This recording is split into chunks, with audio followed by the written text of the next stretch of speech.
Ao longo do dia fomos apresentando Pedro Teixeira da Mota. Não foi um truque para criar suspense, mas fomos adentrar algumas coisas. Portanto, a título pessoal, como mencionei no início, é uma pessoa que a mim pessoalmente me fez conhecer com profundidade o lado esotérico de Fernando Pessoa, a coluna esotérica de Fernando Pessoa, e numa época em que não estava acessível pela internet o acervo de Fernando Pessoa. Pode-se dizer que temos aqui entre nós o investigador no acervo de Fernando Pessoa. Portanto, estas obras que saíram, Rosa e a Cruz,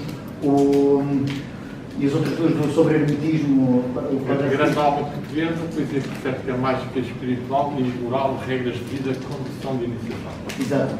São obras que surgiram numa época onde, enfim, era necessário cavar no espólio, conhecer o espólio e para estar ao público foi algo que foi encontrado. Textos originais foram encontrados e que ainda hoje são obras incontornáveis para aprofundar e conhecer este tema. Quero só, antes de passar a palavra, também muito rapidamente, dizer também que é talvez o principal investigador em Portugal que procura não só, enfim, tornar acessível o espólio, as obras, mas também dar contributos para a compreensão do pensamento pessoano. Portanto, nos dar ferramentas para, sem ter tido o trabalho, poder, por nós próprios, compreender, aceder e fazer, no fundo, a nossa própria hermenêutica, mas em profundidade, relativamente ao Fernando Pessoa. Bom, agora deixo-vos. Muito obrigado, Rui. Obrigado. Agradecer ao Rui e ao Fabrício também, e à Galeria Vermelha este convite, e vamos tentar fluir um pouco este Fernando Pessoa e esoterismo e gnose e espiritualidade. É claro que a última pessoa a falar num encontro tem a vantagem de poder fazer uma síntese e poder ver os pontos que acha que foram melhores ou piores, e isso vai eventualmente entrar em choque com o possível melhor discurso que poderia ser improvisado, não é? Porque eu realmente não preparo o que vou dizer, ainda que o facto de eu me ter desafiado e me ter desviado um bocado de outros autores, nomeadamente na Terra Quental, e as minhas próprias investigações, me fez reler rapidamente ontem este livro, marcar aqui os assuntos principais, ou os textos melhores, ou os textos experienciais, ou os que se fala da iniciação, ou da filosofia, ou da intuição, e também fazer uma rápida melhoria, se eu tinha feito na véspera, do prefácio. Porque, como foi dito aqui, ainda que eu não aceito completamente a visão que foi dada em relação ao Fernando Pessoa, que ele estava constantemente a entrar quase em contradição consigo próprio, adotava uma doutrina e depois, imediatamente, ultrapassava ou destruía. Portanto, acho que o Fernando Pessoa não tinha tanto isso, e o meu primeiro livro, fruto desse tal trabalho de 2-3 anos em que eu tive no espólio a trabalhar nos manuscritos, intitulava-se exatamente Moral, Regras de Vida, Condições de Iniciação. E eu aqui tentei provar que o Fernando Pessoa tinha feito um caminho espiritual com profundidade, equilíbrio, razão de ser. Não era apenas mistificação, não era apenas destruir o que tinha sido dito, não era moda, não era nada disso. E convém então fazer um pouco alguma espécie de história biográfica de Fernando Pessoa para percebermos melhor o que é que está por trás destes textos parcelados, já que, de facto, a grande obra mais esotérica conhecida, recheada relativamente, mas sim, a mensagem, e depois realmente o prefácio à Alma Errante, do Kamensky, e ao livro do José Ferreira Gomes, O Quinto Inverno. Aí, nesses dois prefácios, o Fernando Pessoa escreve e publica textos espirituais, já no fim da vida, 33, 34, em que Fernando Pessoa dá testemunho do seu profundo conhecimento, como já foi aqui também dito, da maçonaria e, de uma certa forma, da tradição esotérica ocidental. Mas estes textos todos, se bem que tivessem títulos, e que nós podemos admitir que o Fernando Pessoa talvez os quisesse vir a publicar, de facto, não passaram de projetos. E, portanto, o máximo que nós encontramos aqui é 1 ou 2 textos com 12 páginas, ou 8 páginas, mas são raros. Esses textos são profundos, às vezes estão escritos apenas esferográficos, alguns são difíceis, e, de facto, eu deixei até algumas fotografias dessa dificuldade de ler, e eu tinha sido convidado pela Dalila Pereira da Costa e pela Ivete Centeno para eu tentar aprofundar a espiritualidade da pessoa no espólio, e depois fui auxiliado, de facto, pela Teresa Sobral Cunha, com quem falei ontem, foi uma grande pessoa, e assim como eu a ajudei a tentar decifrar, ela também me ajudou, porque, de facto, às vezes há letras muito ténues ou muito à pressa que se torna difícil perceber. Mas então, o Fernando Pessoa, quando vem para Portugal, em 1905, da África do Sul, já traz uma certa cultura, de certa forma, espiritual, através dos poetas ingleses e, em especial, Shakespeare. Shakespeare vai ser um autor que marca o Fernando Pessoa e com quem ele vai dialogar muito, e ainda que a crítica normal não referencie os aspectos iniciáticos de Shakespeare, esses são mais que evidentes na obra de Fernando Pessoa. E o Fernando Pessoa faz muitas vezes citações, seja da Tempestade, que é um dos poemas mais recheados de esoterismo, como também de algum tipo de questões que teriam passado em relação ao Shakespeare e a ele próprio, porque ele considerava que tanto o Shakespeare como ele seriam, de certa forma, génios. E interrogava-se se esse gênio implicava realmente uma reencarnação, simplificava um contacto mais próximo com o seu mestre, com o seu eu superior, com o seu anjo. Isto são perguntas que o Fernando Pessoa chega a formular numa tentativa muito profunda de aproximar-se dos níveis da criatividade e da essência do ser humano. Esses níveis mais elevados que nos abrem a um conhecimento supra-racional dependem de que ligação? Como é que se dá esse tipo de expansão de consciência? É apenas porque se vem já de outra vida? Sabemos que, portanto, Pessoa, como tu referiste um pouco, aceita a reencarnação, afirma a reencarnação em alguns textos. Tem, aliás, 2 ou 3 que eu publiquei, se bem que não tenha desenvolvido muito.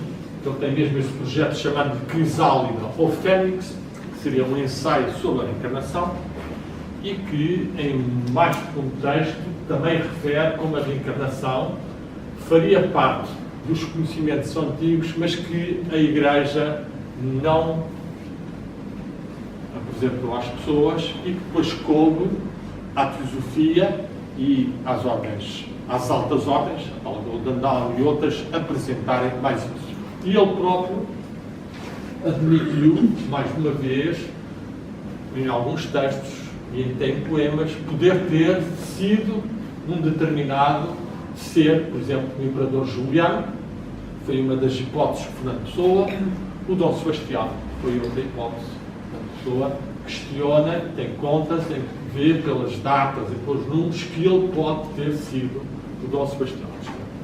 Aliás, eu posso contar aqui uma história.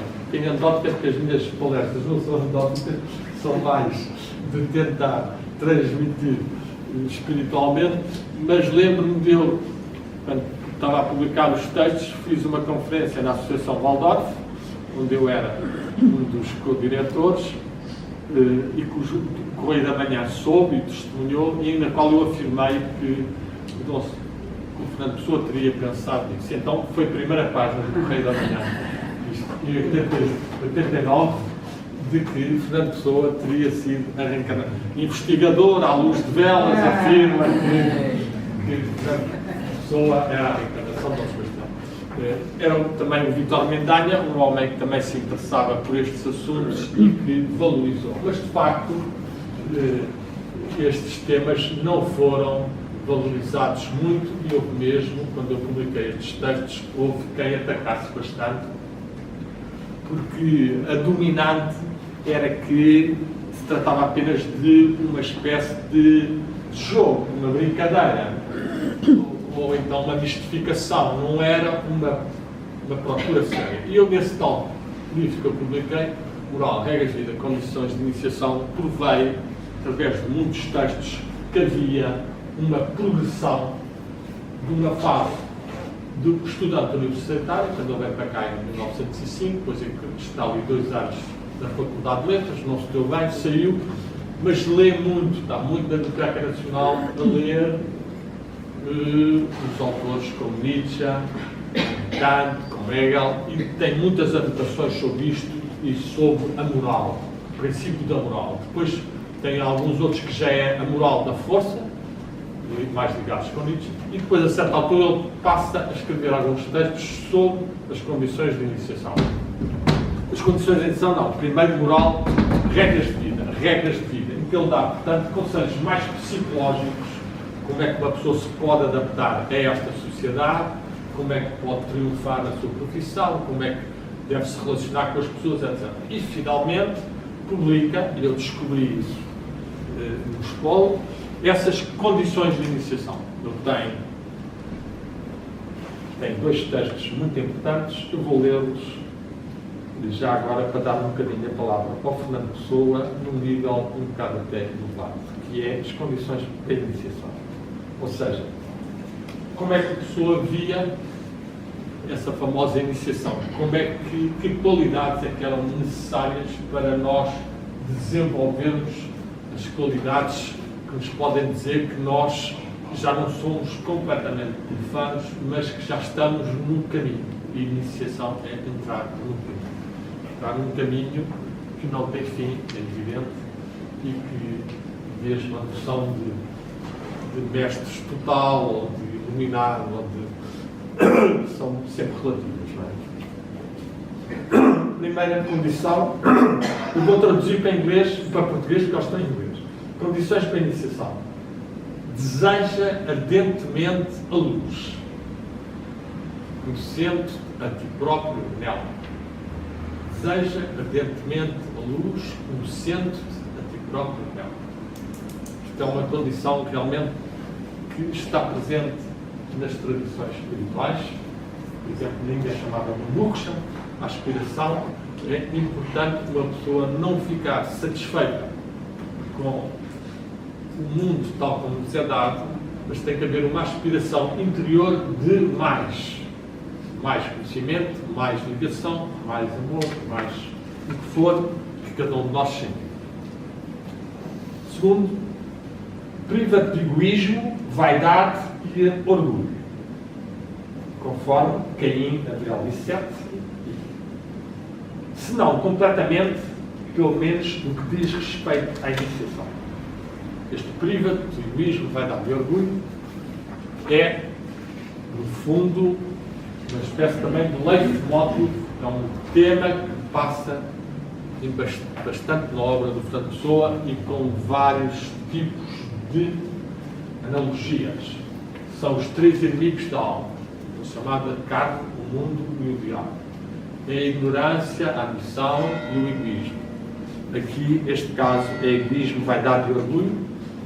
O Fernando Pessoa chega mesmo, num texto dos mais foliosos, que também não tem sido nada considerado, o Fernando Pessoa chega mesmo a referenciar isso com uma pessoa conseguir fazer a alquimia dos seus metais vis em metais nobres, até chegar ao ouro da imortalidade, e que trata exatamente destas vaidade, orgulho e egoísmo.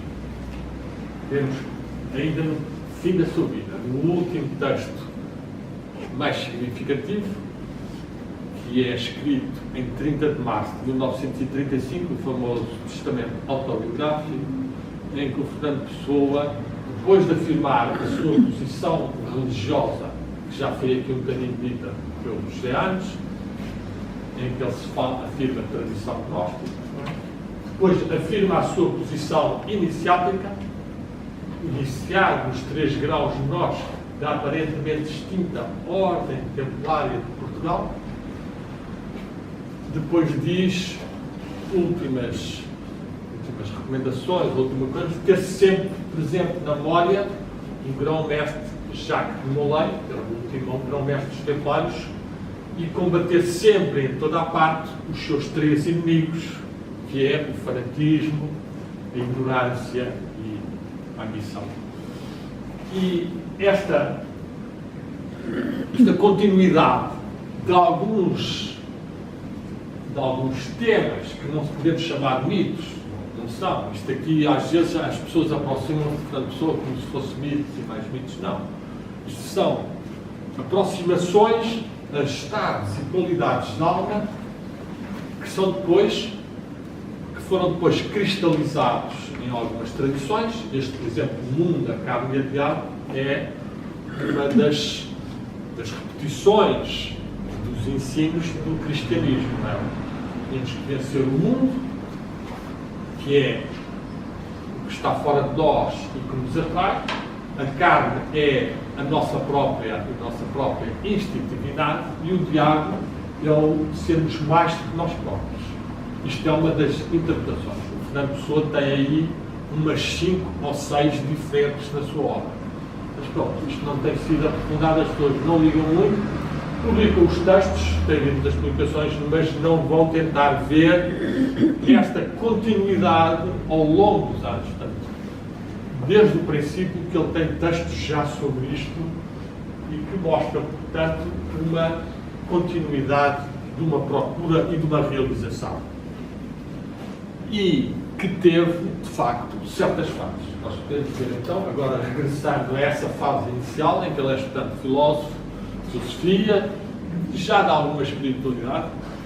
Ele, em 1907, quando está cá, portanto, tem nessa altura 17 anos, 19, ele tem The Circle, é um poema que ele faz já sobre a metempsicose, já sobre os círculos de vida, já existe um conhecimento espiritual. Ainda há bocado eu falei com o Rosa Dias, com o João Rosa Dias, que é da família do Pessoa, e tivemos a falar do general da família dele, Henrique Rosa, que era um homem que sabia desses assuntos e que impulsionou, de certa forma, o Fernando Pessoa nesse aspecto e deu uma certa iniciação, também e dando a outra iniciação um bocado negativa, que foi a do álcool, porque eles bebiam um bocado, e como nós há bocado ouvimos falar dos Zé Anos, o Raul Leal dizia que a entrega desregrada do Fernando Pessoa ao Deus Baco tinha provocado a sua morte precoce, e de facto o Fernando Pessoa morreu apenas com 47 anos, não é? Tal como o Antero Quental, que foi aqui referido, que foi atualmente também muito precoce, que também morreu com 49 anos. E podemos dizer que foram mortes um bocadinho trágicas, e são 2 autores que têm uma grande continuidade. Aqui há pouco falou-se que eram 2 mundos completamente diferentes, e eu acho que não é bem assim. O Antero Quental já era mais conhecedor que o Fernando Pessoa do budismo, era um homem que também tinha conhecido o Catecismo Teosófico do Olcott, obra da Sociedade Teosófica, e que tinha privado do Vasconcelos de Abreu, que era um especialista de sânscrito e que o acompanhou até, foi um dos dois, com a Ayala de Abreu, que era um outro indianista, no último momento em que ele esteve aqui em Portugal, antes de partir para os Açores, e se conhecia os Vedas, há referências, conhecia as próprias peças, portanto, tinham uma espiritualidade também oriental e fez também uma certa busca espiritual. Eu tenho trabalhado bastante na Terra Cantal, tenho uma página no Facebook que se chama A Terra Cantal Escritor e tenho feito algumas investigações sobre os contactos que ele teve, tanto mais que ele afirma que assistiu a experiências e não tem dúvida nenhuma que existe a possibilidade das mentes comunicarem para além das distâncias e dos corpos. Mas como é que se explicará isso? Como é que se saberá isso? Nem daqui a 100 anos de visão. Mas está lá essa carta, um tal Coronel Cirilo Machado o interroga. Então, o que é que acha do magnetismo e destas coisas? Fernando Pessoa, quando chega aqui a Portugal, o Antero Cantal vai ser o mestre do Fernando Pessoa, de tal forma que traduziu muitos dos poemas, os famosos sonetos, para inglês, que foram recentemente publicados. E só agora, portanto, eu já tinha visto isto em 88, 89, e só aqui há 4 anos ou 3 é que eles foram publicados, para além de afirmar mais do que uma vez que a Idade Moderna em Portugal tinha sido feita e a ligação com a Europa tinha sido feita por Antero Cantal e Cesário Verde, abrindo depois as portas ao modernismo, que tinha de facto uma visão também oculta e espiritual, não só no Fernando Pessoa, mas em alguns dos outros companheiros. Portanto, Fernando Pessoa, em 1907, 9, já tem uma sensibilidade, tem essa convivência com os poetas ingleses e vai começar a desenvolver, pela sua grande inteligência e grande sensibilidade, uma análise da poesia em que vai publicar na Águia, na qual afirma que está para vir um super Camões, está para vir um estágio ou um ser. Portanto, ele tanto já está a anunciar a si próprio, como está a prever um renascimento da literatura portuguesa. A revista Águia é um outro elo importante que o acompanhou ao princípio, mas depois separaram-se. Era uma linha um pouco mais tradicional, a da Águia do Norte, e o Fernando Pessoa vai ser ligado com a corrente mais modernista, mais futurista, um bocadinho mais também sujeita a impactos negativos, sobretudo esses do álcool e de outras coisas. Nós sabemos, tem trabalhado no caso de Santa Rita, o Santa Rita pintor morreu muito cedo, porque de facto se envolveu demasiado em drogas e em álcool, e o Raul Leal era um dos outros membros dessa coisa que aguentou muitos anos, até quase 1950, mas também com certas perturbações. O Mário de Sá Carneiro foi aquela tragédia terrível e que era o grande amigo Pessoa. Portanto, o Pessoa naquela época tem já uma grande sensibilidade, já se interessa por vários assuntos, entre os quais assuntos de espiritualidade, porque tem algumas obras muito boas que ele consegue ler. Ele consegue ler uma obra do R. Jennings sobre os Myths and Rites, os ritos e os mistérios de Rosa Cruzes, que é uma obra fundamental da biblioteca dele e que está muito anotada. E lê também obras do Mites. Mites era um homem que fez a Sociedade Teosófica, que foi de outras ordens ocultas, e o Fernando Pessoa tem acesso a essas obras, anota-as e tem algumas anotações que depois vão aparecer aqui nestes textos.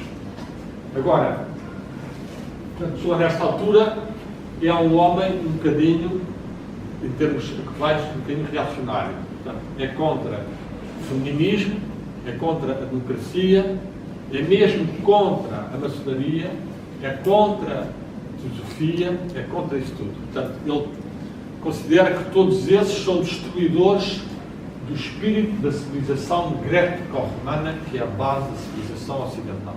E o Fernando Pessoa considerava que esse é que era, naquele momento, a sua linha mais importante.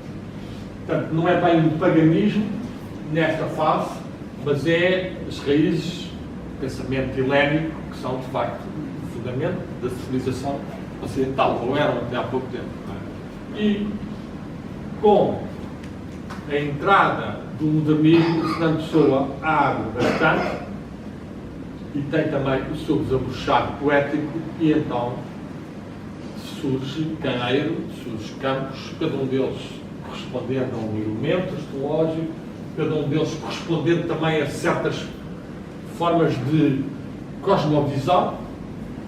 Caneiro, temos que não exagerar como ele sendo um mestre oriental, porque é uma coisa completamente construída e está muito, nós sabemos que está muito dirigida também contra o Teixeira Pascoais, que era o mestre do saudosismo e do movimento da Renascença e da Águia, que é um homem que em tudo, na árvore, na pedra, ele viu uma alma e sentia e descrevia e fazia histórias. E o Fernando Pessoa, sabemos que isto sabe-se através de vários amigos, que houve, de facto, ali uma intenção também de fazer.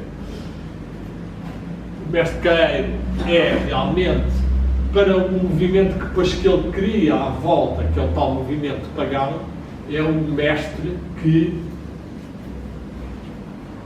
um mestre puro, um mestre jovem, que morre muito cedo. O Caneiro acaba por morrer, julgo que em 1915 ou 16 já está morto. Portanto, os outros vão prolongar-se. E o Fernando Pessoa, num dos textos finais, diz-nos aqui uma explicação muito perfeita sobre o Caneiro, em termos até de iniciação. É um texto escrito em 1933, um texto de grande importância, que também nunca foi muito ligado pelos autores. Diz-nos assim: o neófito, ele está a falar dos graus de iniciação, e está a afirmar que ele preencheu as condições de iniciação, conseguiu aproximar-se mais do seu espírito, da sua... E diz-nos assim: o neófito tem a inteligência emocional do mundo pagão, do mundo como é visto. Depois mete em parênteses, Caneiro. Depois mete um traço e mete lá data. Não põe a data, mete só isto assim. E depois fala, o adepto menor já tem a inteligência intelectual do mundo espiritual.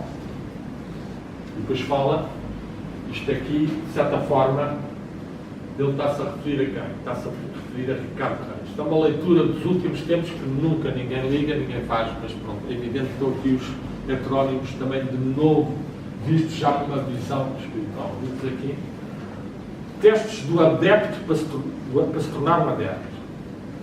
O amor da vida e o medo da morte. E mete pilares do ato.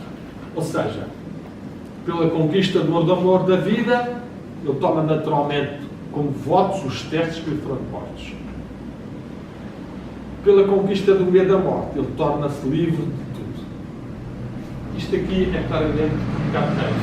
Ricardo Reis é um homem que atingiu aquele estado grego, de um certo ascetismo, de uma certa capacidade de não ter medo da morte e já estar desprendido da vida.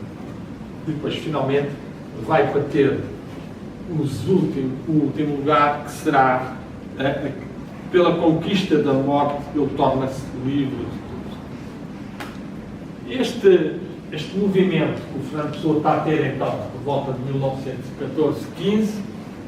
1914-15, como já foi falado pelo José Hermes, tem uma certa interrupção ou intervenção, que é o convite pelo João Antunes, que é um homem que dirige essa tal editora A.M. Teixeira, para publicar as traduções de livros teosóficos. O Fernando Pessoa faz esses livros teosóficos e, de facto, há uma carta importante em que Fernando Pessoa escreve ao Mário de Sá Carneiro a dizer que ficou muito impressionado com aquela leitura dos livros.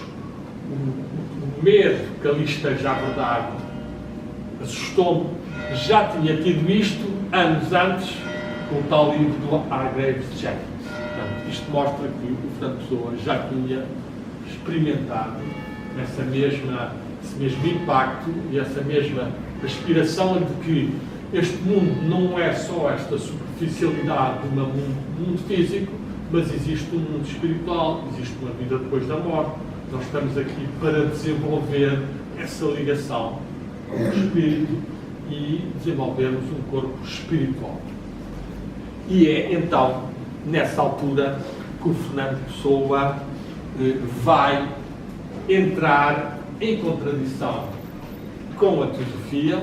Portanto, ele tem uma leitura, sente que aquilo o impressiona, o afeta, mas ele escreve logo uma série de textos e mais, ele escreve mesmo, inventa mesmo, um tal Rafael Baldaia começa a escrever um tratado de hiperfísica, que é um tratado anti-teosófico, para tentar demonstrar que a teosofia é apenas uma democratização do hermetismo cristão e ocidental que já existia.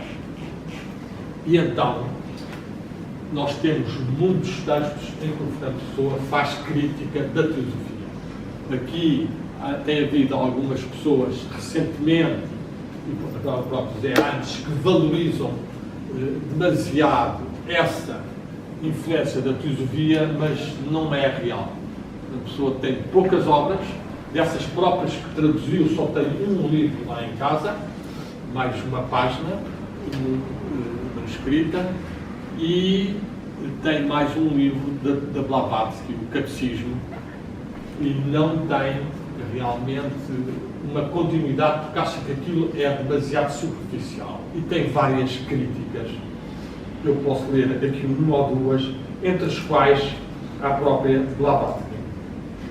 Por exemplo, aqui um texto em que ele valoriza mais os herméticos. Tradição hermética, que é que o Rui tenta desenvolver mais, e o gnosticismo é que nessa altura é mais valorizada por Fernando Pessoa, e vai fazê-la de uma forma um pouco talvez mistificada, uns bocadinhos, mas que tem a sua historicidade. Ele vai considerar que essa tradição gnóstica, que vinha desde uma antiguidade fabulosa, se vai transmitir através dos gnósticos, através dos mistérios gregos, depois aos gnósticos e depois aos templários, vai entrar aqui no Ocidente e depois vai passar às Rosacruzes, depois à maçonaria, depois às sociedades ocultistas e depois finalmente às altas ordens como a Golden Dawn. Isto é a linha de transmissão de um hermetismo ocidental. Isto vai estar muitos textos envolvidos, portanto, a pessoa fez vários textos sobre isto, vários deles datilografados, portanto, foram textos escritos primeiro e depois trabalhados, e vai, de facto, valorizar essa tradição ocidental. E dentro desta tradição ocidental, quem é que ele vai aprofundar mais? Vão ser, de facto, os Rosacruzes e a maçonaria. São esses as duas linhas que ele aprofunda mais, de certa forma, teoricamente, e depois tem o contacto com o Aleister Crowley, em 1929, quando ele vem cá, que acaba por ter um contacto vivo com um mestre mágico de uma linha muito misturada, com aspectos positivos e negativos, mas de uma grande inteligência e de força, e que nós tivemos há bocado a falar com a Rosa Dias, que publicou um livro importante sobre esse encontro, e tivemos a discutir até que ponto é que houve mesmo uma iniciação do Crowley ao Fernando Pessoa. E, portanto, esta linha tem ainda aqui 2 ou 3 pontos que convém serem referidos, que é, já foi há pouco referido um bocadinho, que é o espiritismo. De facto, ele a partir de 1909 está a viver com a famosa Tia Nica, e a Tia Nica era uma mulher bastante avançada para a época e com todos aqueles pessoas um bocadinho mais intelectuais e mais corajosas pegavam nas suas mesinhas de Pedgal e tentavam comunicar e receber mensagem do além e acreditavam piamente naquilo. Na pessoa jovem, com todos os problemas da adolescência, nessa época, 14, 15, farta-se fazer perguntas sobre a sua vida marital, quando é que se iria casar, quando é que ia encontrar, recebe os mais diversos conselhos, se vai ser agora que vai encontrar a tal pessoa, etc. Mete lá alguns nomes de algumas personagens e nós não podemos ter a certeza se de facto o Fernando Pessoa se abriu mesmo um certo tipo de mediunismo sobre mesmo entidades do invisível ou não. Mas de facto existem vários textos em que ele escreve com outra letra, não é uma letra sequer muito rápida, que possa parecer a tal escrita automática, em que pode ser apenas uma ordem de coisa, é uma letra assim diferentes, tem 2 ou 3 que assinam, voodoo, tem um outro muito importante, porque esse é o que a maior parte deles só dizem, daquelas baboseiras que vai encontrar, não vai encontrar, mas há um que é o Henry More, que é um sábio platonista de Cambridge, um homem do século XVII muito importante, com Kurzworth e outros, é um responsável por um renascimento não platonismo naquela época, e que eu conheço a obra dele bem, e que dá-lhe algumas mensagens em que há um ensinamento espiritual. Pequenas frases que estão lá e só essas frases já valem esse tipo de experiência.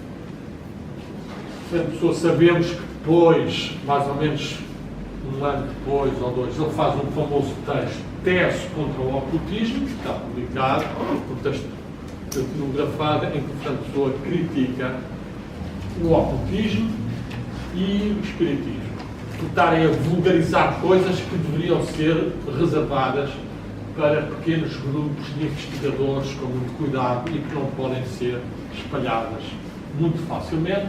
E sabemos bem como o espiritismo é uma coisa perigosa, as pessoas que há entidades do outro lado, não há qualquer dúvida, que os espíritos também sobrevivem, não há qualquer dúvida.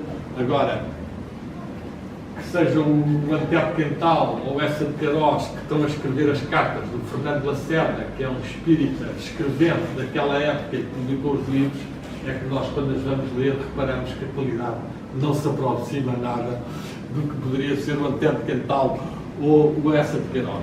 E, portanto, há que ter muito cuidado e, sobretudo, com esse aspecto de que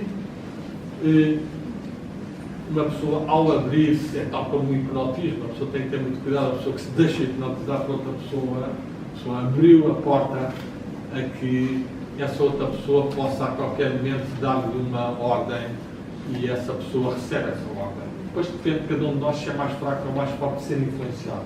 O espiritismo é também uma pessoa a abrir-se para isso. Portanto, compreende-se que Fernando Pessoa, a certa altura, tenha negado, tenha recusado, como ele também teve outras alturas em que ele quis negar a dispersão e o querer brilhar, etc., exteriormente, estrilhar, isso, e vai assumir um caminho mais de estudo e de meditação, já sem nada descritivo. Contudo, quem trabalha no escola, quem trabalhou como eu, tem mais conhecimento, eu percebi uma coisa, pronto, que nunca ninguém percebeu também, mas que está lá no espólio. Portanto, Fernando Pessoa, ao longo dos anos, mas poucas vezes, ele marca um sinal que é uma lemniscata, que é o sinal do infinito, que são frases pequenas, entre parênteses, ele está a dizer claramente que aquilo foi inspirado, que recebeu por inspiração.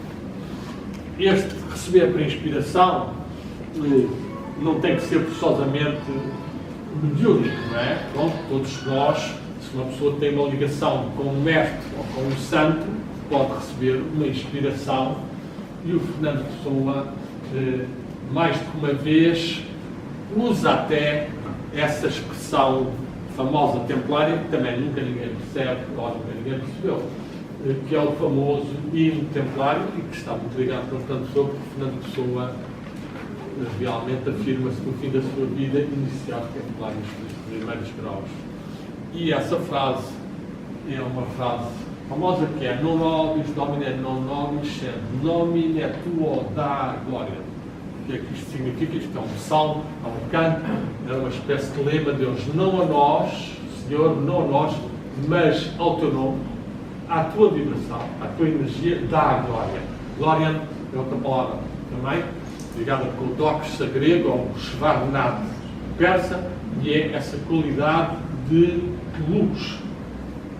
E, portanto, o Fernando Pessoa, por vezes, em alguns poemas, diz não meu, não meu, ou outras, 3 ou 4 vezes há isto, e há claramente não meu, é a mão que me, ou o pensamento que eu estou a ter, ou a mão que me guia, etc. Portanto, ele está aqui a marcar também a sua ligação com uma tradição espiritual.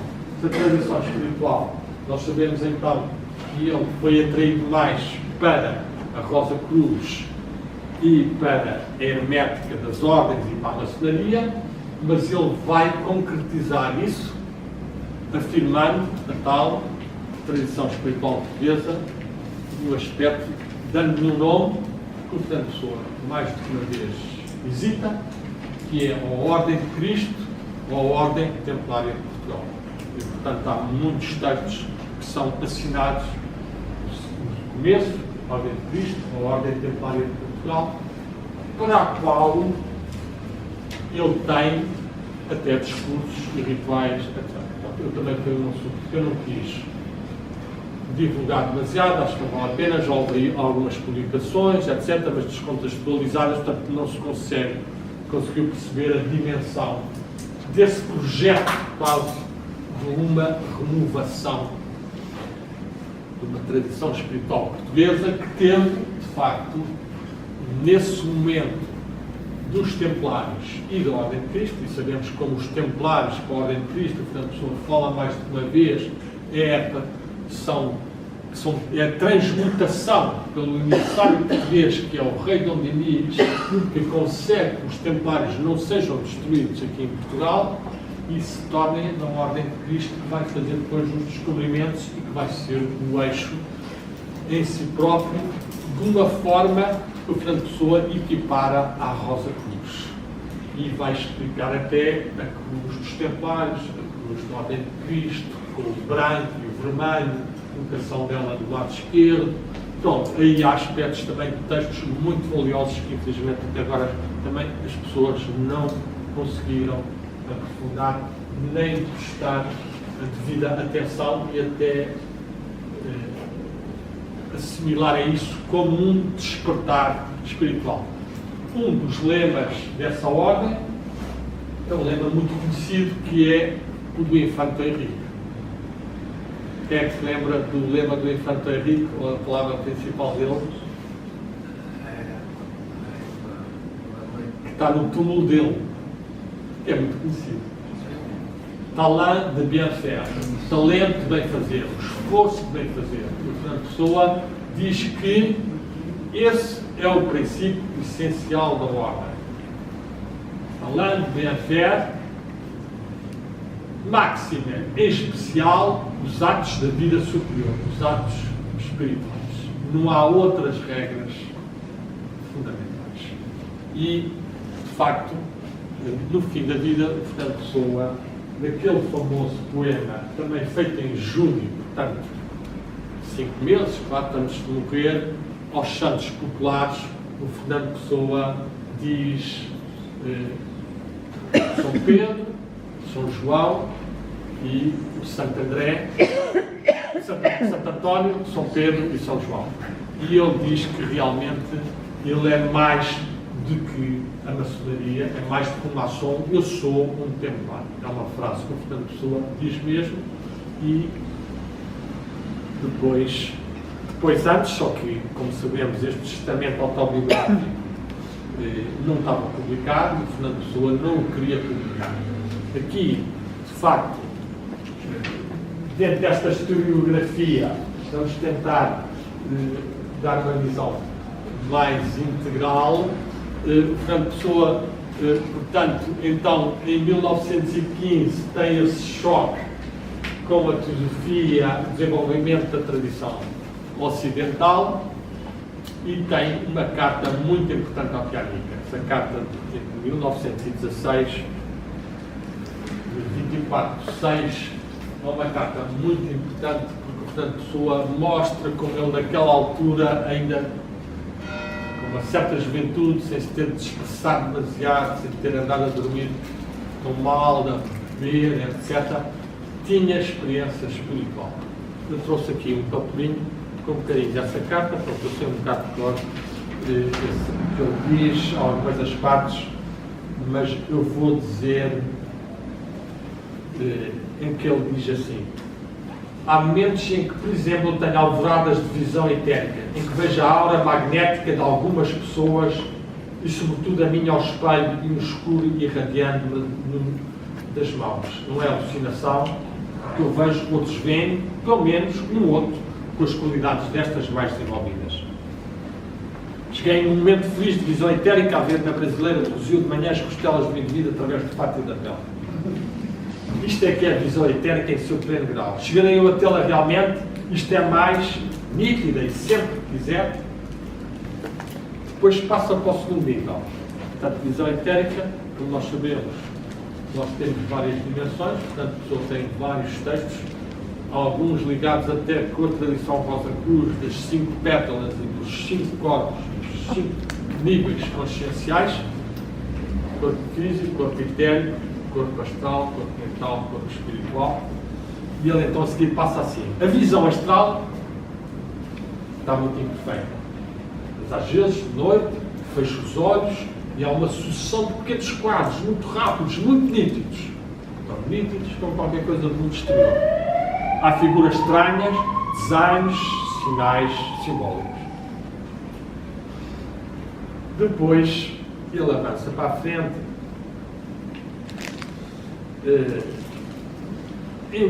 Será loucura? Não. Eu nunca estive tão bem agora em matéria de equilíbrio mental. E que isto tudo não é o vulgar desenvolvimento das qualidades de médico. Já sei o bastante de ciências ocultas, e aqui está uma palavra que hoje em dia se evita um bocado, mas o Fernando Pessoa usou muito mais ocultismo e ciências ocultas do que esoterismo ou esotericismo, usa muito menos, e portanto era também a influência do século XIX em que Fernando Pessoa ainda está, e de certa forma, e dos Papus, martinismo, todas essas correntes que desenvolviam estas ciências ocultas, que hoje em dia o Antoine Ferro, que eu também conheci, fala como metapsiquia, não é? E depois fala então no esoterismo. A metapsiquia incluiria o espiritismo, o magnetismo, etc. E não esta parte mais teórica, que é o problema do esoterismo. Às vezes torna-se demasiado teórico, só ver as tais correspondências, os tais mitos, e não se fazer também uma prática interior. Uma prática interior que implica, de facto, que é referida, o Ferro fala, da tal transmutação, ou seja, nós temos que conseguir coordenar as nossas 500 forças anímicas e instintivas e exteriores que confluem sobre nós, e depois temos que fazer uma ligação com o espírito, ou com o mestre, ou com a divindade. E esse trabalho, o Fernando Pessoa vai ter consciência, vai procurar, mas infelizmente não consegue tanto como ele desejaria, porque um dos aspectos, exatamente, o álcool. E por isso ele tem um poema que eu publiquei pela primeira vez, em 34, praticamente antes de morrer, que se chama Superiores Incógnitos. Fernando Pessoa diz, começa assim: nunca os vi nem lhes falei, mas eles me têm guiado, segundo o que ainda conheci, tem que ficar ignorado. Depois vai continuar. É um poema muito belo, eu posso ler um bocadinho. Antigamente sabia decorar, agora já não me lembro tanto. Mas é um poema que pode servir para nós meditarmos um pouco. Nunca os vi nem lhes falei, eles me têm guiado segundo a forma e a lei do que ainda conheci tem que ficar ignorado. Nunca li o livro ocluso, nem vi o túmulo aberto. este livro ocluso e o túmulo aberto do livro ocluso é uma referência ao Christian Rosenkreuz, que foi encontrado num túmulo com um livro fechado. Nem viu o túmulo aberto, o túmulo de Cristo, ele nunca viu. Mas, em meu claustro recluso, vendo o céu só pela luz, senti a verdade perto. Não foi o mestre incorrupto, nem foi o que foi exumado que me fez negar o fruto. O mestre incorrupto é, de novo, Christian Rosenkreuz, e o exumado é provavelmente o Cristo, que me fez negar o fruto, que guarda em seus 4 bolos o segredo do pecado. Mas tem uma parte muito bela que é esta assim. Mãos do meu anjo da guarda, que bem guiais como dois no cerco de eternidade, postas firmes nos meus ombros, sem que eu saiba de quem sois. Vou pela noite infiel, sentindo a aurora raiar, por trás de alguém que me impele, mas já adiante vejo a luz a começar. Este é um poema muito belo, porque ele tem alguns textos em que ele mete superiores incógnitos. O Paulo, portanto, ele pouco antes de morrer diz: nunca os vi nem lhes falei, mas eles me têm guiado. A confissão final dele, e isto é uma questão que há bocado falamos com a Rosa Dias, quando ele se diz iniciado nos 3 graus menores, aparentemente extinta ordem temporária de Portugal, por mestres, implica realmente que houve um contacto inicial. Agora, aqui podemos pensar que é uma mistificação, podemos pensar que ele teve um contacto apenas meditativo ou espiritual, ou podemos pensar que ele teve um contacto mesmo com algum mestre vivo que tivesse iniciado. Mas voltemos aos tais 1920 e tal, quando o Fernando Pessoa, de facto, tem também estas experiências com a Tianica, depois vai sobrevivendo como correspondente comercial, vai fazer a sua aventura de escritor e de publicar nas revistas e encontra finalmente o seu amor, a famosa Ofélia, em 1920, e tem um namoro de cerca de 1 ano que termina já depois da mãe ter voltado. A mãe também é importante, porque ele sempre teve uma grande paixão, uma grande relação com a mãe. A mãe volta, ele passa a instalar-se na Coelho da Rocha, onde vive até ao fim da vida, e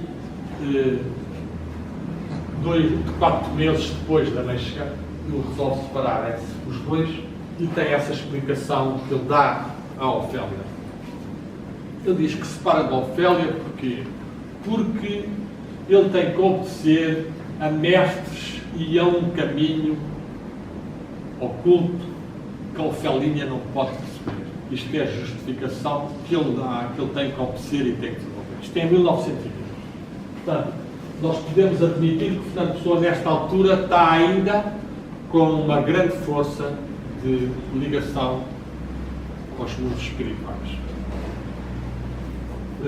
Depois, Fernando Pessoa vai continuar, vai provavelmente começar a ver mais, provavelmente também não vai conseguir manter essa ligação, e em 1929 ele tem uma nova relação com a Ofélia. Essa relação demora muito pouco tempo, e o Fernando Pessoa nessa altura já dá outra razão de ser para se separarem. Qual é a razão de ser que ele dá? Ele diz que tem uma obra a concluir. Já não vai lembrar os mestres, mas vai falar nessa obra e que era de facto o que ele se desenvolveu. E aqui temos que referir, por exemplo, o livro do Desassossego. O livro do Desassossego é uma obra muito trágica, muito negativa, muito depressiva. Portanto, a pessoa própria escrevia às vezes ao Porto dos Rodrigues, para os Açores, continua a escrever a minha obra depressiva e pronto. E isso teve também algum efeito. Não é que não haja lá momentos muito luminosos, tem lá uma ou duas referências à mónada e ao contacto com o espírito que dá uma luz no meio do cinzentismo da sua vida, mas é uma obra pesada. Uma obra pesada, e Fernando Pessoa, sabemos também que a partir de 20 e tal, muitos dos seus poemas estão muito tingidos por uma certa tristeza grande, um certo vazio, e isso vai acompanhar o Fernando Pessoa, e nós vamos depois então assistir em 1900, depois desse encontro, pouco depois chega o Aleister Crowley, o famoso Aleister Crowley.